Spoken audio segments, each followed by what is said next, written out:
All right. Hey, I'm Angela, the educator, and I want to talk to you about WGU's admissions process.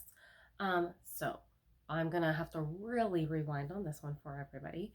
I actually originally applied to WGU in 2015. Hold it, I know it's 2022 and I've just started my degree, but I knew that I wanted to go back to school back then, and I applied.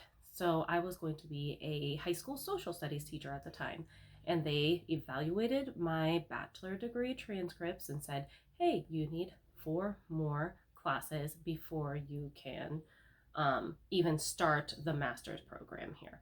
So, pretty awesome.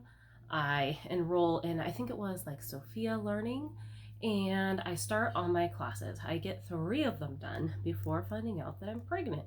And at this time, I kind of know I want to stay at home with my kids. So I do just that. I finish out my school year working at a high school just as a support staff at the time.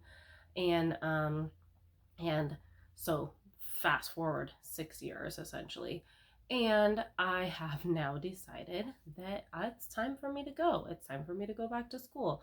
So I contact WGU to see what will happen next. As it turns out, they say, yeah, you've already been accepted.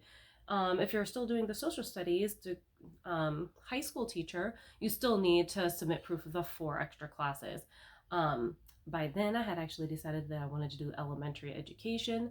They re-evaluated my transcripts from my bachelor's degree, and then they said, hey, you can start anytime. And I was like, are you sure? I don't have to reapply? Nothing. So as it turns out, in their admissions, there's no like, oh, you only have 1 year to defer your admission. Like, no, this was 6 years later, and I was still admitted, absolutely no problem, with no extra fees or anything in order to be able to start. So I gathered myself up, took a couple months, and I started in December of 2021, which has been amazing so far. I'll get into that in the next video.